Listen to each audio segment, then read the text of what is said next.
Que faut-il pour faire un film? Tourner des plans, certes, mais aussi pouvoir les monter ensemble et en faire un tout cohérent. Un film, c'est un petit peu comme un puzzle qu'on crée à sa manière avec des pièces qu'on fabrique nous-mêmes. Mais si je vous disais qu'il y a un film qui s'est construit sur les pièces des autres?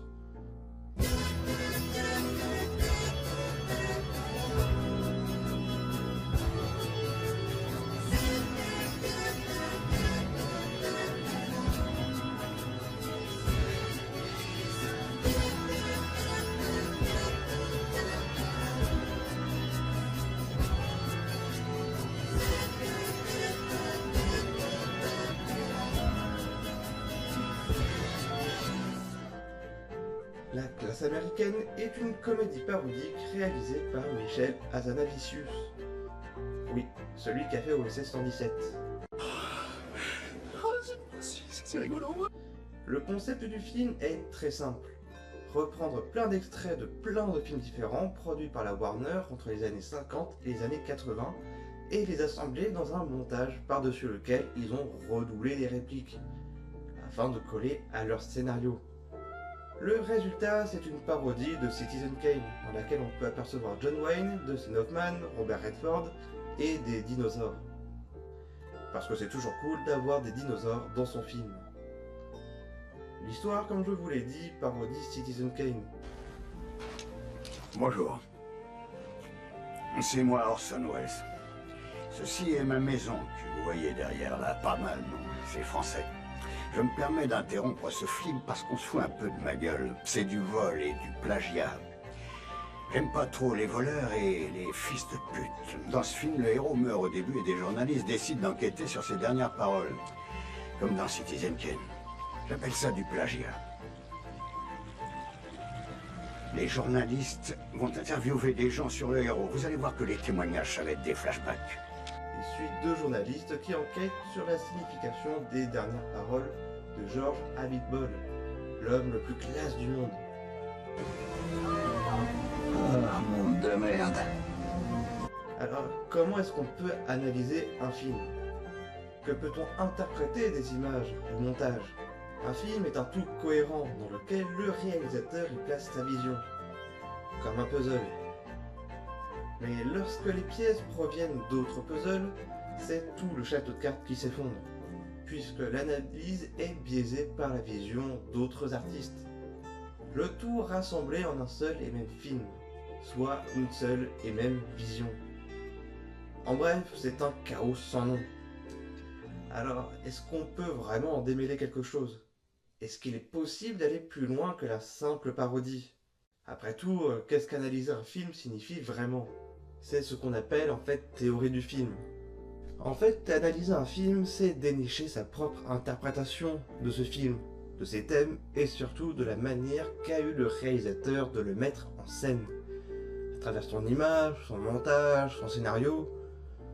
Bref, savoir analyser une œuvre, c'est savoir le comprendre.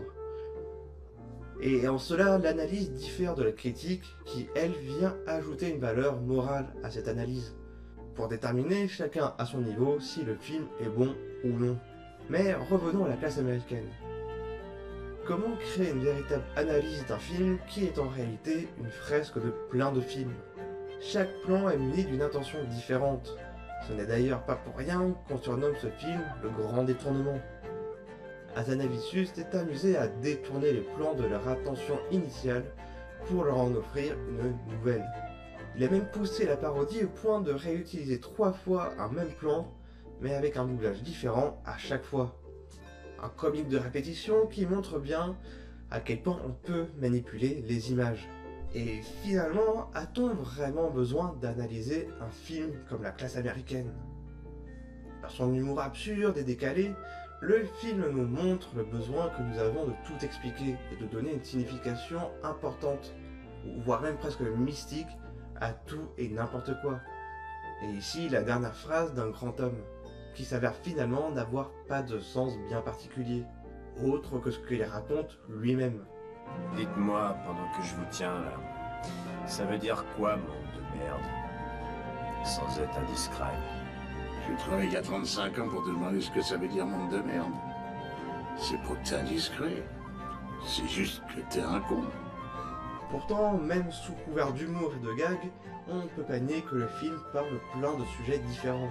Hein, on y parle politique, les dialogues sont piquants, sans oublier le pouvoir culturel qu'implique une œuvre comme celle-ci.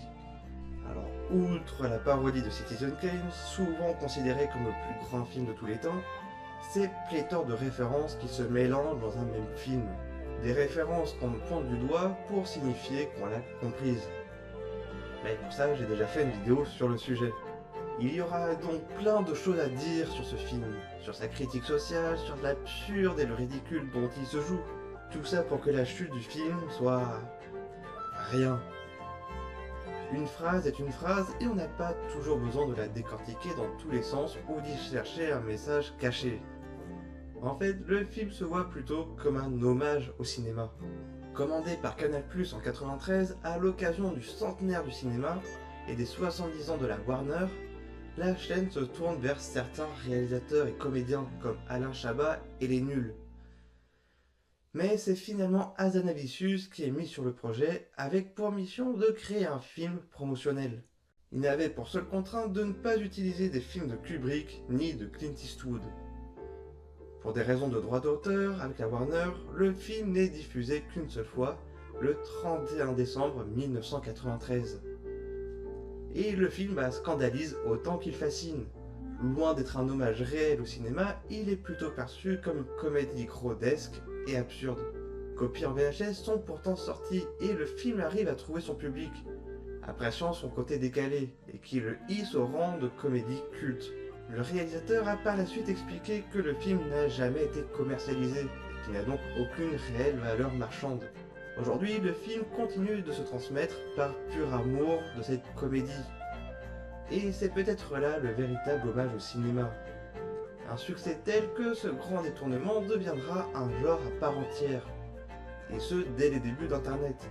Des vidéastes et des monteurs ont repris le concept du film et se sont amusés à créer leur propre film, en mélangeant des scènes de leurs œuvres préférées. Mais derrière l'histoire de la création de ce film, on peut retrouver un aspect que j'ai déjà mentionné tout à l'heure. La manipulation des images. Les studios eux-mêmes sont tombés dans le piège tendu par Hazanavicius, lorsque l'hommage qu'il était censé leur faire se transforme en une blague absurde. Bon, ce n'est plus à démontrer, mais les images sont capables de nous manipuler.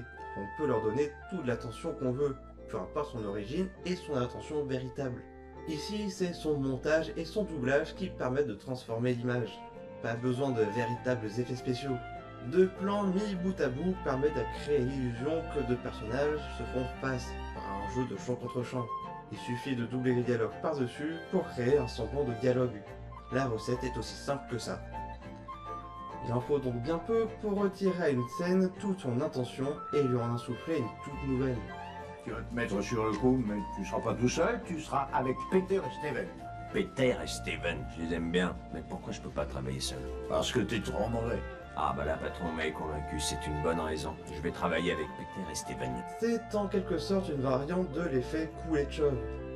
Une théorie selon laquelle la réaction d'un comédien face à la caméra peut être interprétée de différentes manières selon ce qui nous est montré en contre-champ. Let me show what he sees. Let's assume he saw a woman holding a baby in her arms. Now we cut back to his reaction to what he sees, and he smiles. Now what is he as a character? He's a kindly man. He's sympathetic. Now, let's take the middle piece of film away, the woman with the child, but leave his two pieces of film as they were. Now we'll put in a piece of film of a girl in a bikini. He looks, girl in a bikini, he smiles. What is he now? The dirty old man. He's no longer the benign gentleman who loves babies.